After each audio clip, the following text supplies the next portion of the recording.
अरे अब कुछ मत पूछ विमला। लाख जतन करने के बाद भी महीने के आखिर तक हाथों में चमन्नी भी नहीं बच पाती। कभी अपने लिए कोई छोटी सी भी चीज लेनी हो तो 10 बार सोचना पड़ता है। तू सही कहती है, आमदनी तो बढ़ती नहीं, लेकिन दूसरी तरफ महंगाई दिन ब दिन बढ़ती ही जा रही है। राशन वाले का बिल, दूध वाले का उधार। अरे तुम औरतें बस इसी तरह जिंदगी भर रोती रहोगी। खुद के पैरों पे खड़े होने की सोचो, तब तुम्हें पैसों के लिए किसी का मुंह नहीं देखना पड़ेगा। अरे तू इतनी बड़ी बड़ी बातें कर रही है, तो ये बता दे हम क्या करें? हम औरतें चाहे तो कोई छोटा मोटा व्यापार कर सकती हैं, जैसे कि साड़ी बेचने का। सुधा की बातें सुन सब औरतें हंस पड़ती हैं। ना भाई ना, मेरे पति को ये सब पसंद नहीं है, वो तो मुझे मार डालेंगे। दूसरी औरतें भी विमला की बात से सहमति जताती है और साड़ी का व्यापार करने से मना कर देती हैं। अगले दिन सुधा अपनी सास से ये बात कहती है, बस अब यही काम रह गया था, सारा दिन यही सब सोचती रहती हो। अरे बढ़िया आई साड़ी बेचने वाली।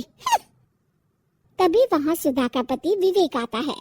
अपनी माँ की बात काटते हुए कहता है, अरे माँ, सुधा ठीक ही तो कह रही है।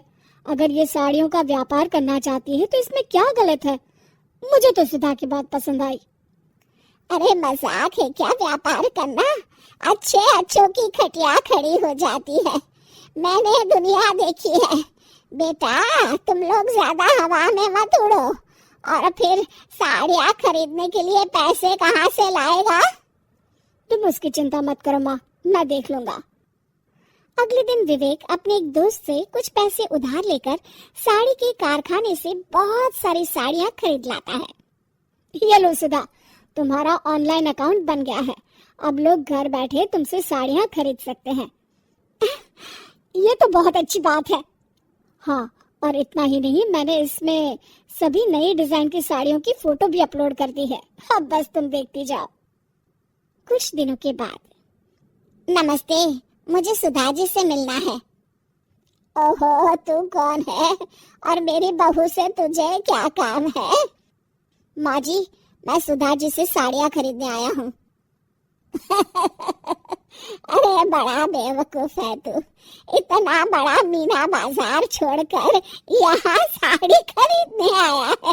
तेरा ऊपर का कोई पेच ढीला है क्या?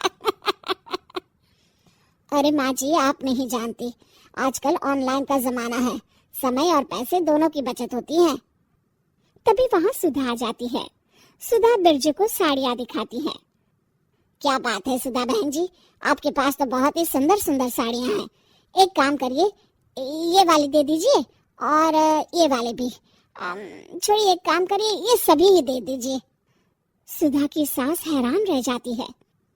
अरे इतनी साड़ी का तू करेगा क्या? अरे माँ जी, मेरी बीवी पहनेगी।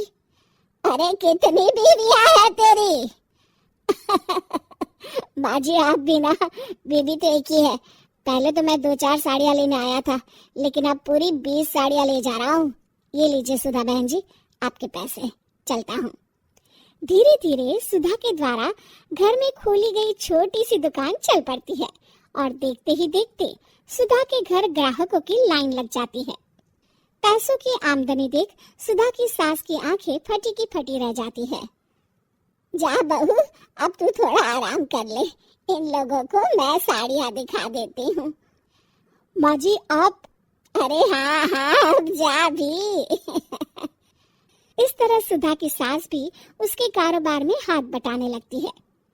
देखो सुधा, तुम्हारा व्यापार तो चल पड़ा। पिछले कुछ महीनों में इतनी कमाई हुई है कि तुम्हें यकीन नहीं होगा। सच? हाँ, और तुम्हें पता है माँ, दोस्त से लिया हुआ उधार भी चुकता करके अच्छे खासे पैसों की बचत भी हो गई है।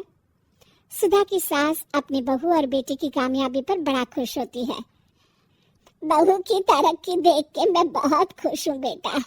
तूने साबित कर दिया कि अगर पति का सपोर्ट मिले तो पत्नी कुछ भी कर सकती है। जी माँ जी, आपने बिल्कुल सही कहा।